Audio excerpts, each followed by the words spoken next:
یعنی جس چیز کو تم حجت نہیں مان رہے ہو اسی چیز کو سامنے لا کے دلیل بنا کر پیش کر رہے ہو، یہ بھی بہت مضحکہ خیز بات ہے۔ چنانچہ حضرت ابو رافع رضی اللہ تعالیٰ عنہ کہتے ہیں کہ رسول اللہ صلی اللہ علیہ وسلم نے فرمایا، میں تم میں سے کسی کو اس حال میں نہ پاؤں کہ وہ اپنی مسند پر ٹیک لگائے بیٹھے ہوں اور اس کے پاس میرے ان احکامات میں سے جن کا میں نے حکم دیا ہے یا جن سے میں نے منع کیا ہے کوئی حکم پہنچے، اور وہ یوں کہے میں نہیں جانتا، ہم نے جو کتاب اللہ میں پایا ہے اس کی اتباع کرتے ہیں۔ یہ روایت ترمذی کے اندر، ابو داود کے اندر، ابن ماجہ کے اندر، مسند احمد کے اندر اور بہقی کے اندر موجود ہے۔ یہ دیکھیے حضرت ابو رافع اس کے راوی ہیں، وہ فرماتے ہیں کہ رسول اللہ نے فرمایا کہ میں تم میں سے کسی کو اس حال میں نہ پاؤں کہ وہ مسند پر ٹیک لگائے بیٹھا ہو، مسند پر ٹیک لگائے بیٹھا ہو، یعنی یوں سمجھیے آج کے زمانے میں چیئر پہ بیٹھا ہو، مائک سامنے ہو اور کیمرہ سامنے ہو، اور وہ یوں کہے کہ ہم نہیں جانتے یہ کیا چیز ہے، اسے تو ہم نے کتاب اللہ کے اندر نہیں پایا، یعنی ہمارے سامنے قرآن موجود ہے، دیکھ لو ڈھونڈ کے شروع سے لے کر آخر تک، اس میں تو ایسی کوئی بات نہیں ہے، یہ نہ کہے۔ یہ ترمذی کے اندر موجود ہے، احادیث کے اندر موجود ہے، اور یہ صحیح روایت ہے، یعنی اللہ کے رسول صلی اللہ علیہ وسلم نے پہلے ہی خبر دے دی ہے۔ ایک اور روایت جو اس کی اور مزید تفصیل کرتی ہے وہ آپ کے سامنے پیش کرتا ہوں، اس کا ترجمہ آپ کے سامنے پیش کرتا ہوں۔ حضرت مقدام بن مادی کرب رضی اللہ تعالیٰ عنہ سے روایت ہے، وہ فرماتے ہیں کہ رسول اللہ صلی اللہ علیہ وسلم نے فرمایا، یاد رکھو مجھے قرآن دیا گیا ہے، یاد رکھو الا انی اوتیت القرآن، یاد رکھو کہ مجھے قرآن دیا گیا ہے، ومثلہ معہ، اور اسی کے مثل ایک شے دی گئی ہے، اسی کے مثل ایک چیز دی گئی ہے۔ تو قرآن رسول اللہ کو دیا گیا اور اسی کے مثل ایک چیز دی گئی۔ تو قرآن تو دیا گیا جو آپ حوالے کے طور پہ پیش کر رہے ہیں اور ہم بھی پیش کرتے ہیں، ہم دین کا ماخذ قرآن کو سمجھتے ہیں، بنیادی ماخذ، سب سے نمبر 1 پر ماخذ، وہ آپ بھی سمجھتے ہیں، لیکن آپ کہتے ہیں ان دو گتوں کے درمیان جو قرآن مجید موجود ہے اس کے علاوہ ہم کسی چیز کو دین کا ماخذ نہیں سمجھتے، اس کے علاوہ کسی چیز کو دین کا ماخذ نہیں سمجھتے۔ اس کی تردید اللہ کے رسول نے یہ کی ہے، یہ دیکھیے کہ یاد رکھو مجھے قرآن دیا گیا ہے اور اس کے ساتھ اس کے مثل بھی دی گئی۔ سنو ایک وقت آئے گا کہ ایک پیٹ بھرا آسودہ حال شخص اپنی مسحری پر بیٹھ کر کہے گا، اس قرآن کو لازم پکڑ لو، جو تم اس میں حلال پاؤ اسے حلال قرار دو اور جسے تم حرام پاؤ اسے حرام قرار دو۔ یعنی جو قرآن مجید کے اندر حرام ہے اسے حرام سمجھو، جو قرآن مجید کے اندر حلال ہے اسے حلال سمجھو۔ مطلب کیا ہے کہنے کا کہ کچھ لوگ ایسے ہیں اور کچھ لوگ ایسے پیدا ہوتے رہیں گے، یہ اللہ کے رسول نے خبر دی ہے، اس سے آگاہ کیا ہے کہ وہ کہیں گے قرآن مجید کے اندر جو حرام ہے وہ حرام ہے، جو حلال ہے وہ حلال ہے۔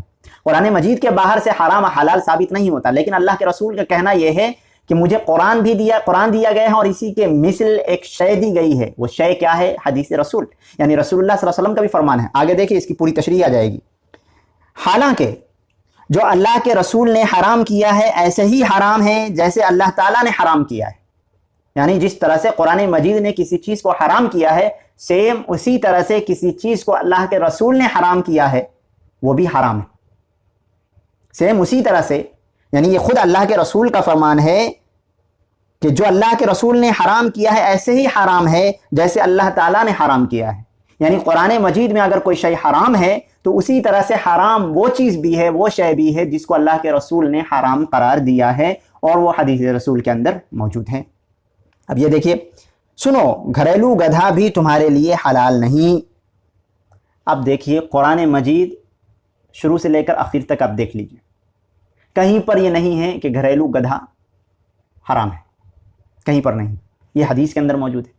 اللہ کے رسول نے کیا فرمایا؟ سنو گھریلو گدھا بھی تمہارے لیے حلال نہیں، حرام ہے، قرآن مجید میں موجود نہیں ہے، یہ حدیث رسول میں موجود ہے۔